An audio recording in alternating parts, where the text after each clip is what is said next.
Have you ever looked after everyone and suddenly realized that nobody was looking after you? You kept showing up, giving, adjusting, forgiving, sacrificing, and somewhere in the middle of taking care of everyone else, you slowly disappeared.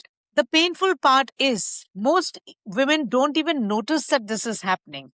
Today, I want to talk about self love. Not the Instagram version of self love, but the real kind. With the kind which helps you to come back to yourself after years of emotional exhaustion. Hi, I'm Shami Kachru, relationship and mindset coach. And at 70, after life's experiences, heartbreaks, surgeries, emotional struggles, and rebuilding myself again, I can tell you something honestly. Self love changes everything. Not because you suddenly become perfect, but because you stop abandoning yourself. And if you have been feeling emotionally drained, unappreciated, invisible, confused, or stuck, this video is for you. Self love is not arrogance.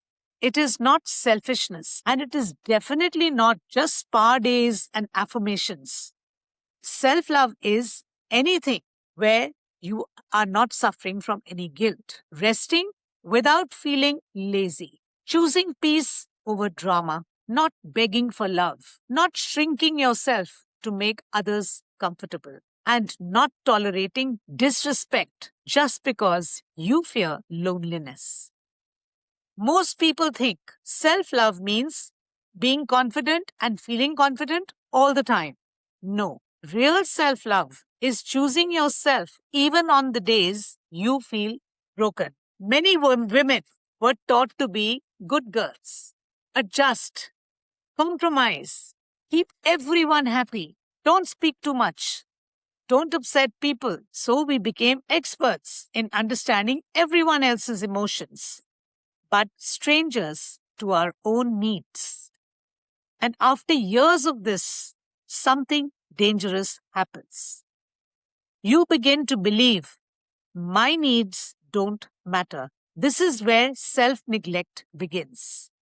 You answer everyone's calls, but ignore your own exhaustion. You encourage everyone else while speaking harshly to yourself. You forgive others repeatedly, but punish yourself for every mistake. Can I tell you something important? The relationship you have with yourself sets the standard for every relationship in your life.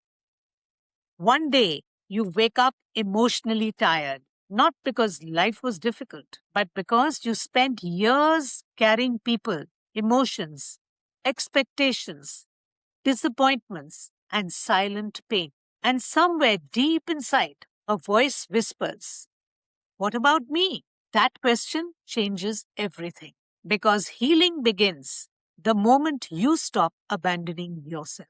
How do you start loving yourself? How do you begin? Not with perfection, not with pretending to be positive all the time. That's not possible. You begin with small things. Speak kindly to yourself. Stop insulting yourself in your own mind because the words you speak get registered in your subconscious, and that is how they will play out in real life. Rest when your body asks for rest. Create boundaries. Distance yourself from people who constantly drain you. They are called the energy drainers. Surround yourself with energy givers and celebrate small wins. Do things which make you feel alive again. And most importantly, do not let the child inside you ever die. Stop waiting for someone else to choose you before you choose yourself. At the end of life, people may remember you for what you did for them, but you will remember whether you were there for yourself. Self love is not becoming selfish, it is finally becoming emotionally healthy. And trust me, when you begin loving yourself deeply, your standards rise, your peace returns, your confidence returns, and your entire energy changes. If this video spoke to your heart, don't ignore that feeling. Like, share, and subscribe because in this channel, we talk about relationships, mindset, healing, and emotional strength, confidence, and becoming the strongest version of yourself, gently, realistically, and truthfully. And I want you to comment below, what is the one thing that you will start doing for yourself from today? Because maybe this is the beginning of coming back to you.